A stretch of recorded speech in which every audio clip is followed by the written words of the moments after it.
औज़ुबिल्लाहिमिनश्शैतानिर्रजीम बिस्मिल्लाहिर्रहमानिर्रहीम रब्बिश इश्रह ली सदरी व यस्सिर ली अमरी वहलुल उक़दतम मिन लिसानी यफ़क़हू क़ौली। Dear students, I am Latif Aman, yours chemistry teacher. बेटा हम chemistry second year chapter number 8 की डिस्कशंस कर रहे हैं और हम लोग रिएक्शंस ऑफ अल्केन। अपने लास्ट लेक्चर में हमने 3 रिएक्शंस ऑफ अल्केन डिस्कस किए थे। आज हम last reaction of alkane discuss करेंगे और उसके बाद बेटा जी हम यूजेस ऑफ मीथेन देखेंगे जी। हैलोजिनेशन, द सक्सेसिव, लगातार। सक्सेसिव का मतलब होता है बेटा लगातार। सक्सेसिव रिप्लेसमेंट करनी है hydrogen atom of alkane. Alkane की हाइड्रोजन की आपने रिप्लेसमेंट करनी है। किससे करनी है? Bye halogen atom.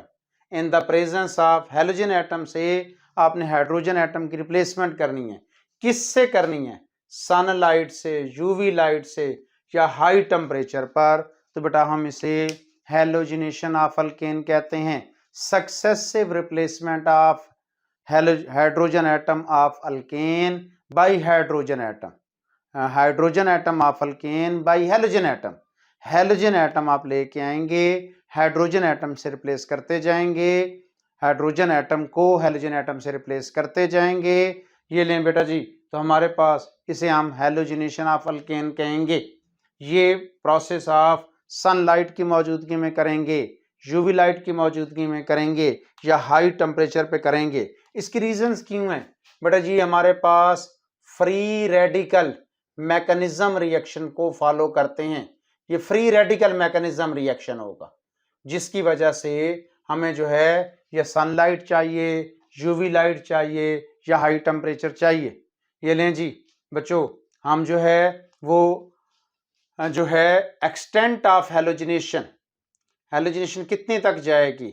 Extent of halogenation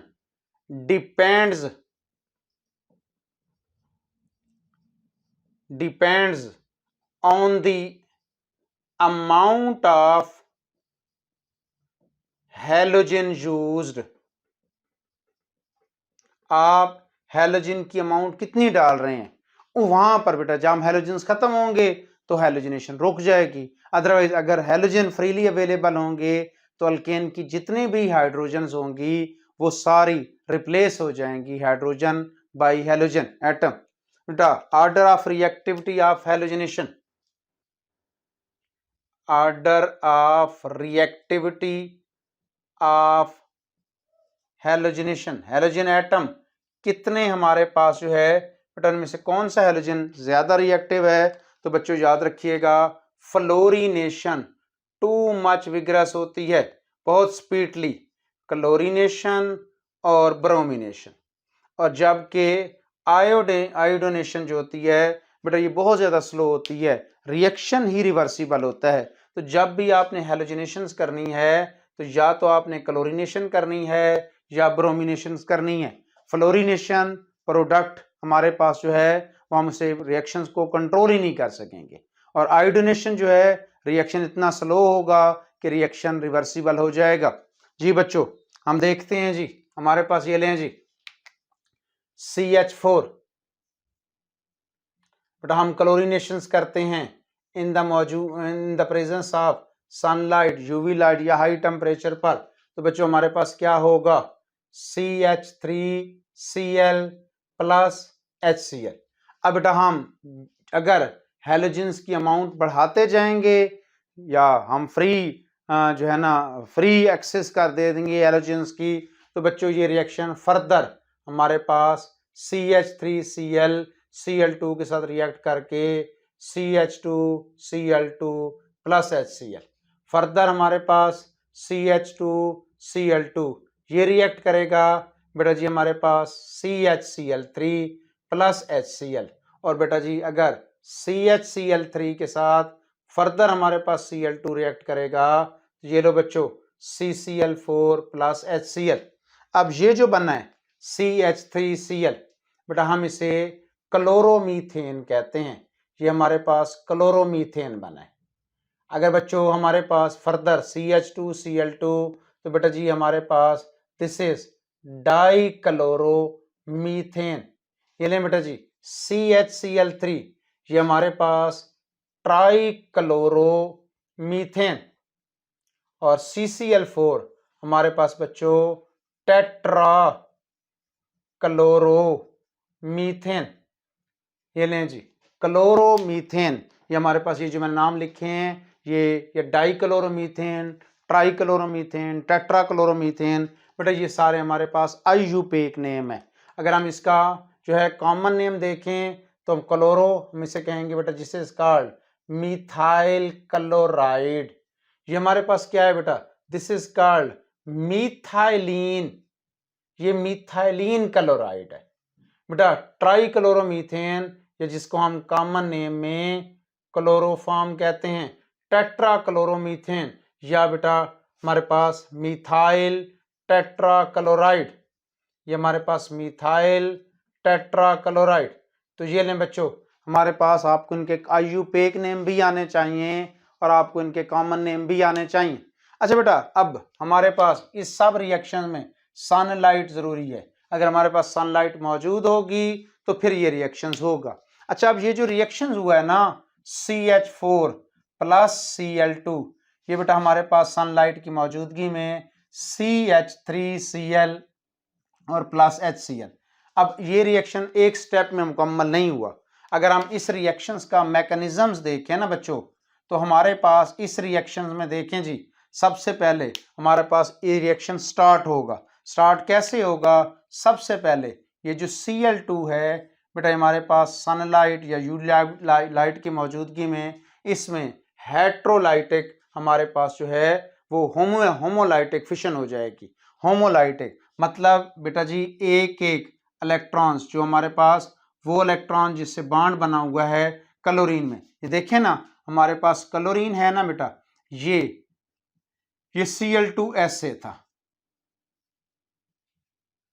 अब ये देखें जी, अगर हमारे पास इक्वल ब्रेकेज हो, हमारे पास होमोलाइटिक फिशन हो, तो इसके नतीजे में देख लें जी ये फ्री रेडिकल्स बने। ये हमारे पास जो है वो फ्री क्लोरीन का फ्री रेडिकल है, ये क्लोरीन का फ्री रेडिकल है। अब ये जो स्टेप है ना बेटा, क्योंकि ये यहाँ पर रिएक्शन स्टार्ट हुआ है तो हम इसे इनिशिएशन स्टेप कहते हैं। इनिशिएशन TITION, इनिशिएशन स्टेप मतलब रिएक्शन हमारा स्टार्ट हुआ है। सेकेंडली क्या होगा जी, अब ये जो फ्री रेडिकल है ना बेटा, ये मीथेन पे अटैक करेगा। मीथेन पे अटैक करने के बाद ये हमारे पास CH3 ये फ्री रेडिकल्स बना देगा और फर्दर हमारे पास यहाँ से H से Cl मिलकर ये HCl बन जाएगा। मतलब ये याद रखना है एक बहुत इंपॉर्टेंट बात, इसमें आपने ये एक अंडरस्टैंड रखना है कि ये वन मॉलिक्यूल नहीं है, ये बेटा हमारे पास 1 मोल मीथेन है, ये हमारे पास 1 मोल क्लोरीन है। अगर 1 मोल है तो एवोगाड्रोज नंबर ऑफ मॉलिक्यूल्स हैं। एवोगाड्रोज नंबर ऑफ मॉलिक्यूल हमारे पास मीथेन के हैं, एवोगाड्रोज नंबर ऑफ मॉलिक्यूल हमारे पास क्लोरीन के हैं। एवोगाड्रोज नंबर ऑफ मॉलिक्यूल मिलेंगे, ये एक मॉलिक्यूल नहीं है। तो यहाँ पर हमारे पास जो है क्लोरीन का एक मॉलिक्यूल नहीं था कि एवोगाड्रोज नंबर ऑफ मॉलिक्यूल थे, ये फ्री रेडिकल बने। अब ये फ्री रेडिकल मीथेन पे अटैक करेगा, CH3 फ्री रेडिकल। अब ये जो CH3 फ्री रेडिकल बना है, ये हमारे पास फर्दर जो Cl2 जो बच जाएंगे, जो फ्री रेडिकल नहीं बने, इनसे रिएक्ट करके बेटा फर्दर हमारे पास Cl फ्री रेडिकल ये जनरेट करेगा, इधर CH3 एक Cl के साथ मिलकर CH3 Cl बन जाएगा। अब ये जो स्टेप है, इस स्टेप में बेटा हमारे पास प्रोपागेशन हुई है, ये प्रोपागेशन है मतलब रिएक्शन फर्दर इंक्रीज होता जाएगा। जितने हमारे पास Cl2 के मॉलिक्यूल होंगे उसमें से बेटा सनलाइट की मौजूदगी में, यूवी लाइट की मौजूदगी में ये फ्री रेडिकल्स बनेंगे। ये free radical further free radical methyl free radicals create करेंगे और methyl free radicals further chlorines को मजीद फर्दर हमारे पास जो है क्लोरीन जो है फ्री रेडिकल जनरेट करेंगे। अब नया लास्ट स्टेप में बेटा अब हमारे पास ये भी फ्री रेडिकल्स पड़े हैं, ये भी फ्री रेडिकल्स पड़े हैं, तो अगर ये आपस में मिल जाते हैं CH3 free radical plus Cl free radical, तो बच्चों ये हमारे पास CH3Cl बना देते हैं। या अगर CH3 फ्री रेडिकल और CH3 फ्री रेडिकल बेटा ये आपस में भी तो मिल सकते हैं, तो हमारे पास ये C2H6 बना सकते हैं। ये इसी तरीके से हो सकता है Cl free radical Cl free radical, ये आपस में मिलें तो Cl2 भी बना सकते हैं। इनकी बनने की भी पॉसिबिलिटी है, लेकिन हमारे पास जो मेन प्रोडक्ट है वो हमारे पास जो है CH3Cl है। अब ये जो काम हो रहा है इस स्टेप को हम टर्मिनेशन कहते हैं। ये यहाँ पर हमारा रिएक्शन टर्मिनेट हुआ है। तो यहाँ पर यहाँ से लेके यहाँ तक 4 स्टेप हैं, सेम टू सेम। यहाँ पर बेटा अब आप सबसे पहले यही काम करेंगे, यही स्टेप, पहला स्टेप सेम होगा। दूसरे स्टेप में अब यहाँ जो Cl फ्री रेडिकल बना है अब वो CH4 पे अटैक नहीं करेगा, CH3Cl में से एक H निकाल लेगा। ये देखें, अगर मैं करूं कि हमारे पास यहाँ पर कौन से 4 स्टेप्स होंगे, ये CH3Cl हमारे पास जो है ये बेटा अटैक हो रहा है Cl2 पर सनलाइट की मौजूदगी में, तो ये लें जी CH2Cl और प्लस HCl। अब ये हमारे पास 4 स्टेप्स कैसे हुए हैं, अगेन वही काम। सबसे पहले Cl2 ब्रेक होगा, हमारे पास बेटा Cl free radical plus Cl free radical. ये जो Cl फ्री रेडिकल है अब अटैक करेगा CH3Cl पर।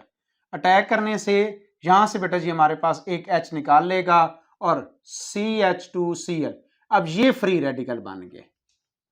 ये जो फ्री रेडिकल होगा CH2Cl free radical further attack करेगा Cl2 पे। यहां पर बेटा जी हमारे पास Cl फ्री रेडिकल बना देगा और कुछ CH2Cl2 बन जाएंगे। अब ये हमारे पास ये जो फ्री रेडिकल पड़ा है Cl फ्री रेडिकल, इधर CH2Cl फ्री रेडिकल, ये लें जी CH2Cl फ्री रेडिकल और Cl फ्री रेडिकल ये मिलके CH2Cl2, ये हमारा मेन प्रोडक्ट है। ये फर्दर मिलकर Cl2 भी बना सकते हैं, CH2Cl जो है ये आपस में भी कंबाइन कर सकते हैं हमारे पास जो है वो, लेकिन चांसेस हैं CH2Cl2 के। इसी तरीके से बेटा यहाँ पर आगे फर्दर 4 स्टेप हैं, यहाँ पर भी 4 स्टेप हैं, तो इसे हम लोग हेलोजिनेशन ऑफ मीथेन कहते हैं। ये हेलोजिनेशन हो रही है, हम क्लोरीनेशन करेंगे या ब्रोमिनेशन करेंगे, सेम टू सेम आपके पास जो है यहाँ पर हमारे पास जैसे क्लोरीन के प्रोडक्ट्स बने हैं वहाँ ब्रोमीन के प्रोडक्ट बनेंगे। एंड पर हमारे पास है जी मीथेन के यूजेस। मीथेन के यूजेस कहाँ कहाँ पर मीथेन यूज हो रही है, तो बेटा CH4 हमारे पास कहाँ कहाँ पर यूज हो रही है, एज ए फ्यूल हम इस्तेमाल कर रहे हैं। एल्यूमिनेटिंग गैस, रोशन करने वाली, रोशनी करने वाली गैस, बेटा जब यूपीएस वगैरह नहीं थे तो हम इस गैस से जो है वो घरों को जलाते थे, रोशनी करते थे। CHCl3 में आपको बता चुका हूं कि हमारे पास मिथाइल क्लोराइड या ट्राइक्लोरोमीथेन, मिथाइलिन डाइक्लोराइड, या जिसे हम लोग जो है वो बेटा जी जो है वो डाइक्लोरोमीथेन कह रहे हैं, या क्लोरोफॉर्म या कार्बन टेट्राक्लोराइड, ये आपने मीथेन से बनाए। हम कार्बन ब्लैक अपने लास्ट रिएक्शन में हमने कार्बन ब्लैक बनाया था, जिसे बेटा हम पेंट्स में, प्रिंटिंग इंक्स में, ऑटोमोबाइल इंडस्ट्री में यूज करते हैं। हमने मिथाइल अल्कोहल प्रिपरेशन की थी, हमने फॉर्मल्डिहाइड की प्रिपरेशंस की थी, हम HCN की प्रिपरेशंस करते हैं, और लास्ट हम जो है वो यूरिया फर्टिलाइजर्स की प्रोडक्शन में भी, मैन्युफैक्चरिंग में भी मीथेन गैस इस्तेमाल होती है। उम्मीद है आपको मेरी बातें समझ आई होंगी। अल्लाह पाक आप लोगों का हामी और नासिर हो। बेटा दुआओं में याद रखिएगा। अल्लाह हाफिज़।